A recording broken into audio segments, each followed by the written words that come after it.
Hey, what's up, everyone? Welcome back to the channel. I hope you're all having a wonderful day or night and that you'll enjoy the video. And thank you so much for watching. I hate that moment when you have to show a photo of the guy you like to one of your friends who doesn't date. They're not on the dating scene right now. They'll look at it, be like, he's cute, but is his hairline receding? Yes, it is receding, but so are my standards. Okay? It's hard out here. I'm in the trenches. I'm fighting for my life, and you don't know what I've seen. Okay, well, fair enough. Let's ignore for a moment the fact that your friends are keeping you single most of the time. And let's talk about you. You come out a bit shallow, to be honest. You care about nothing else except for the fact that his hairline is receding? What about his character? What about the way he's treating you? To be honest, against everything you believe, you're not exactly perfect. You're not exactly a 10. So should you really be complaining about the way he looks? My money don't jiggle jiggle. It doesn't exist. It went and wiggled its way into the abyss. Oh, okay. Another perfect example of when being strong and independent goes wrong. And since you're all here and I love throwing stats at you, let's take a look at some stats. Women experience higher rates of poverty than men. In 2018, 12.9% of women lived in poverty compared to 10.6% of men. Nearly 10 million women lived in deep poverty, defined as falling below 50% of the federal poverty line. Still don't need a man? Let's take a look at this then. Almost 1 in 4 unmarried mothers with children live in poverty. As you can see, the lowest poverty rate is married women without children, followed by married women with children. And then you have unmarried women without children, and obviously the highest poverty rate is unmarried women with children. But you ladies go ahead and keep fighting that patriarchy. Keep following the same ideology that tells you that you don't need a man. Because let's be honest, you're not gonna listen. They told you it's okay to be a single mother. Well, if you still believe that, then more power to you. I don't know the exact number. Feel free to correct me if I'm wrong, but let's say the average pay is $50,000 a year. If you're single and you're struggling with paying bills, why not get a man? He's making 50,000 and you're both now making 100,000 a year. Still paying the same bills, still paying the same rent. Not to mention that he's gonna be paying the bills while your money is your money. How is that not making more sense to you? Do you want to be able to approach a really hot girl you see, but you don't want to get rejected? Mouth hi to a girl. If she mouths hi back, then it's on. She literally okayed you to say hello, and you know that she's not a. The worst that could happen is she becomes a friend, but then you can always turn a friend into a boning friend. True, that's true. But what you don't consider is that we don't want to. I've been doing this for a minute now, and I can see why you start begging men to approach you. More and more men refuse to date, and they refuse to give you the validation that you need. So from now on, we're only gonna see more and more women begging men to approach them. Especially after they had their hookups, their hot girl summer, when they reach a certain age and they don't have hundreds of DMs, they're all gonna be begging men to approach them. And you can already see it. After yelling at men to not approach them face to face, now they're pretty much begging you to do it. That only means one thing: we've been doing it right all this time. The other day, I was waiting at a crosswalk to cross the street when a man approached me. And I thought, well, I only got two options right now: engage in conversation with this man, or risk being hit by a Honda Civic. And the latter is looking pretty good. He says hello, I say hello back. And then he says, how old are you? And I thought about saying 14. But then I didn't, and I said 21. And then I braced myself to be hit on for at least 10 seconds. But his next question was, where do you work? And usually I lie to strangers. And this question was prime lying material.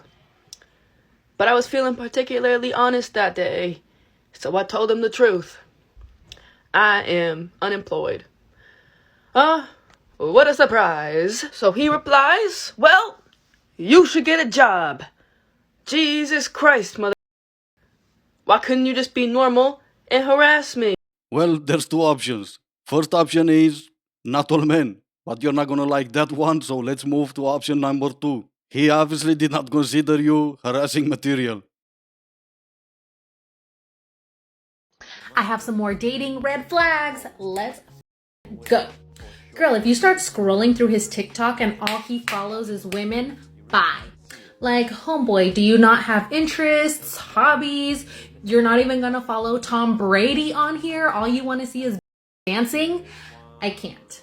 Well, what do you know? I'm a TikTok red flag. I pretty much follow mostly women because you ladies give me good content. If that's a red flag, then I'm a walking red flag. I also don't follow Tom Brady because I don't really care what he does. But you're doing this, so I'm gonna follow you instead. Apparently you're supposed to dip chalk in water. Anyone else say that? Well, I've seen it. But you, my lady, you have a dirtier mind than I do. I'm supposed to look at things like that because I'm gonna use this excuse that I'm doing this and I have to. What's your excuse? You just have a dirty mind because obviously she's using chalk and she knows that if you put it in a wet environment, it will get 3 times bigger. As a man, how do you feel okay talking to a woman about how she needs to get her nails done if you're not offering to pay for it? Just a question. I feel just as okay as talking to my friend about his car. Just because he has problem, I'm not gonna offer to replace the engine on his car. Just because he needs to go to work every day, I'm not gonna offer to pay for his gas. Especially with today's prices for gas? No. So just an answer. Pay for your own nails. It's not my job to pay for your nails or your hair because you're not doing it for me, remember? You're doing it for yourself. So good luck with that. My love language is when somebody says, let me call you an Uber. Well, fair enough, but it looks like your love language is money. He should pay for your Uber. I'm only guessing, obviously, but you look like you're in your 40s. At that age, your love language should no longer be money. Not that I care either way, but I'm just saying. What's gonna be next anyway? I need to pay for your babysitter? I need to make sure your kids are fed, and if they're not, I'm gonna send food over? I need to send a maid to clean your house? What's next? Yeah, I'm not gonna be doing any of that, and for that reason alone, I don't care what your love language is. You know the one video and it's like, don't let a man have to tell you twice that he don't want you? Like, I'm no quitter. I'm coming back for a millionth time. I need therapy. I'm in therapy. Well, if you're already in therapy, obviously something is not working. You either need to go see a different therapist or get some stronger meds. Free and single. I know the amount of that's been through her before me is just simply unattractive. I don't care how. Shut up and don't get mad. If you're the type of person to ask about body counts, you should not be dating. You have an insecurity that you're not dealing with. The insecurity of comparison. Because the only reason you would ask about somebody's body count is because you're going to compare yourself to everybody else they've ever slept with and you feel like you're not going to measure up. And that's simply not true. We all have insecurities. Don't get offended by that word. If I find out my guy slept with 700 people, yeah, it would be hard not to compare myself. Which is why you don't ask. It doesn't matter! It happened before you ever came into the picture. What are you gonna do? Change the past? That's not a reflection of who they are today. What does it matter? Get to know their character and who they are now as a person and decide if you still want to date them. If you're gonna hold somebody's decisions that they made when they were 19, 20, 21 against them, you need therapy, baby. As soon as you hit my line, as soon as you hit my life, none of that matters. We're starting fresh today, you and me. Just don't date for a while and deal with that. I get. You can keep saying that to yourself, that it doesn't matter. It actually does. Because what you did in the past, it is actually a reflection of who you are today. And if whoever you were in the past had no decency, had no moral values, I'm not going to want to deal with that today. It's still going to be you. Just because you got older and you no longer have as many options, it doesn't change who you are. Anyway, I noticed that quite a few of you liked Andrew Tate. And also quite a few of you asked if Romanian girls are just the same as Western girls. And I already said no, only a small percentage of them are like that. But don't take my word for it, let's listen to Andrew Tate. People really have this view of Eastern European girls as because a lot of them are working girls. If you go to Dubai or if you go to a brothel in Germany, there's a bunch of Romanian girls, right? So they think, oh, Romanian girls are I said, no, Romanian girls are not, they're smart. If a Romanian girl wants to be a she does it for money. A lot of these girls in Bucharest are 25, 26. They've got 2 men, 3 men body counts. Only an English or an American girl is stupid enough to be a free. Oh, I slept with a bunch of men. Oh, he was funny. Like, they're just idiots. In Eastern Europe, they're far too intelligent for that. They understand that the #1 commodity a female has is beauty. And if they're born with it, they're not going to waste it going out getting hammered and banging Joe whoever.